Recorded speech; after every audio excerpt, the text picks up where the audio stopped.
What is up, ladies and gentlemen? Namaste, Ram Ramji. I'm going to react to the birth of Ganesha, or Ganesh Chaturthi story. If I pronounce that wrong, my apologies. I'm gonna give you this time to subscribe. A lot of you guys are not subscribing, but I would really appreciate it. Give me this as just a small blessing. I'm gonna check this out. It's going to be really amazing. Much love to you guys. I know Ganesh was the son of Lord Shiva, right? So I mean, there's a story. I know it was made by the wife, and there's a story. So let's just get into it, and you can explain a lot in the comment section, and just help me out with a lot of some of the things that might have not been there. Let's go. One evening, Parvati, the wife of Shiva, instructed a Gana to stand guard outside her palace. She told the Gana to prevent anyone from entering, as she would be bathing. However, when Shiva arrived, the Gana did not stop him, much to Parvati's annoyance. Parvati was well aware that all Ganas were loyal to Lord Shiva. Right. And she would have to create a Gana of her own. Using the saffron paste from her own body, she did just this. The boy was so endearing that Parvati made him her very own son. Nice. Parvati dressed her son and gave him a staff. Much like with the first Gana, she instructed her boy to stand guard outside her palace and not allow anyone inside without her permission. Later that day, when Shiva tried to enter the palace, the boy refused. He struck him with his staff, leaving Lord Shiva furious and boiling with rage. This did not deter the youth, who simply raised his staff and struck Shiva again. What? Shiva turned to his Ganas and ordered them to get rid of the boy. The son of Parvati would not be scared off. He turned to the Ganas and yelled, "I am the son of Parvati. You are the Ganas of Shiva. You must carry out his orders and I hers. Bro. Shiva will not enter without my mother's permission." The Ganas conveyed the boy's message to Shiva, who ordered them to return and defeat the boy. They did not succeed. The boy grabbed his iron club and whirled it about, breaking the hands, legs and heads of many Ganas. The few that were still standing fled as fast as their feet could take them. This uproar grabbed the attention of Brahma, Vishnu and Indra. They visited Lord Shiva and offered him their services. Shiva was still enraged that a child was standing between him and his wife. Okay. He sent Brahma to fetch the boy. Brahma, accompanied by his sages and dressed like a Brahmin, made his way to Parvati's palace. However, as soon as he spotted Brahma, the child jumped forward and attacked. Brahma was taken aback.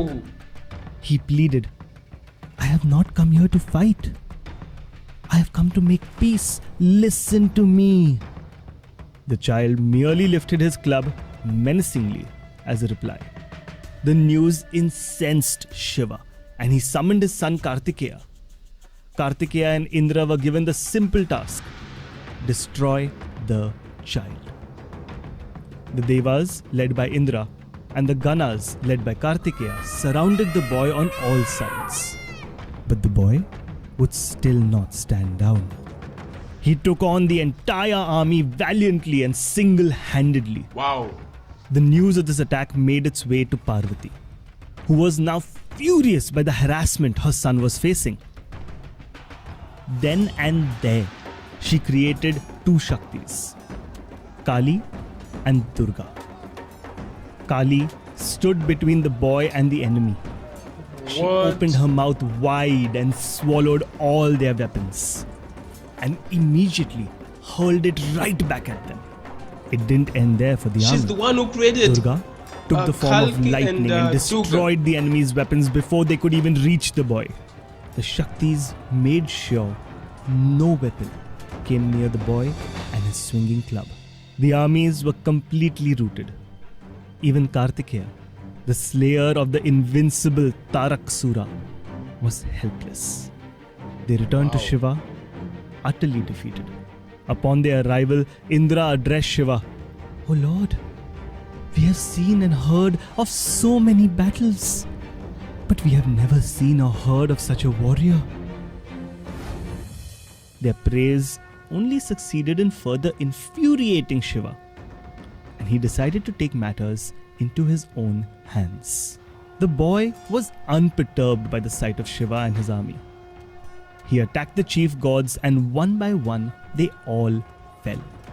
Shiva watched the fight in amazement. How was he that powerful? The boy Can you explain is to me? invincible. How was he that powerful? He can only be killed by cunning.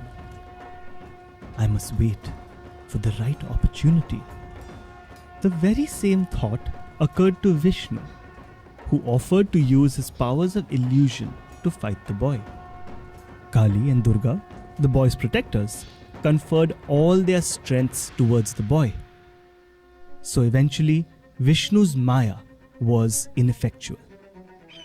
Now, accompanied by the added strength, the boy flung his club towards Vishnu. Vishnu had to use all his energy to avoid it. Shiva, at that very moment, charged forward with his trident, but the boy immediately knocked it away. Shiva took his bow, and that too was broken by the boy's club. Come on. Just then, Vishnu returned and the boy lifted his club, ready to strike again.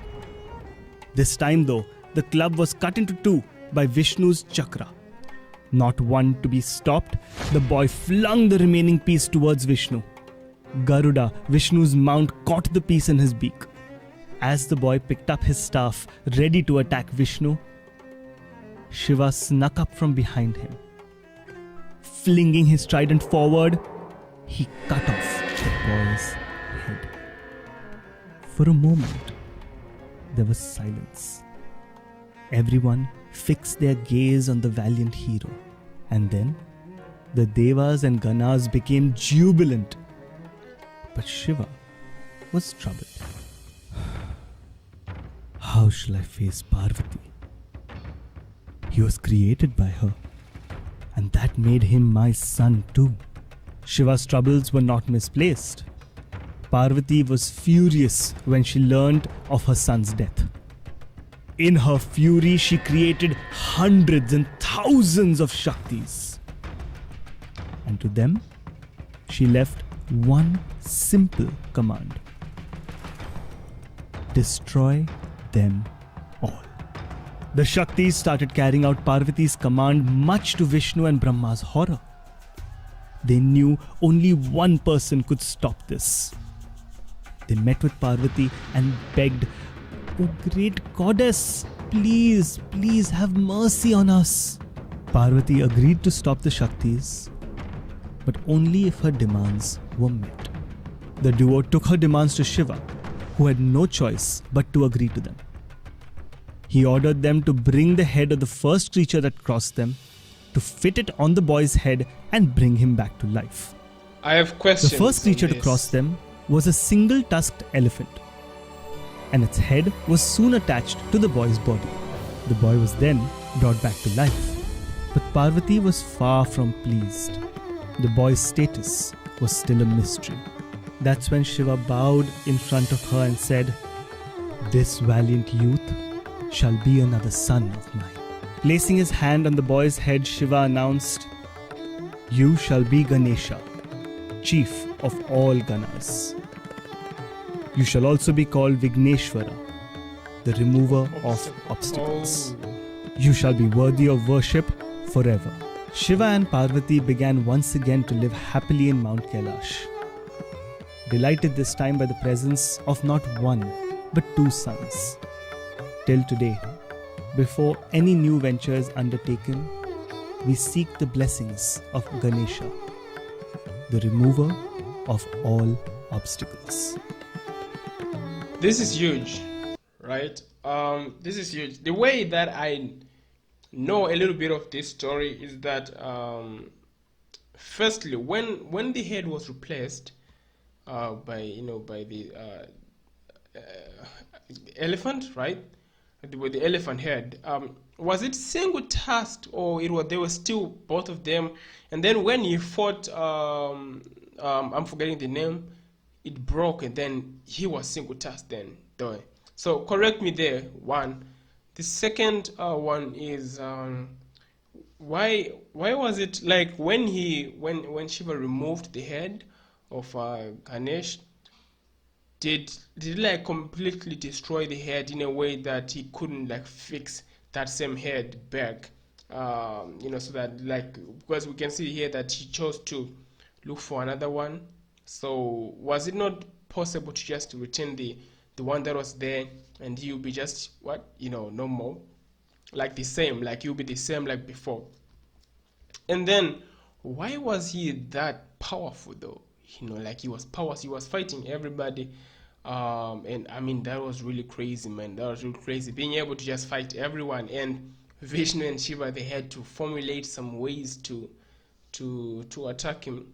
I would think that maybe they were not like really, really like serious, like they didn't really want to destroy him in that manner, because if they really wanted, I think they would have done it, because you can't tell me that he was powerful. He was created by Parvati, and then he was powerful than them. I don't know. And also, who was more powerful, man? Shiva and Parvati, the goddess, right? The wife. That's a question that I need to know as well.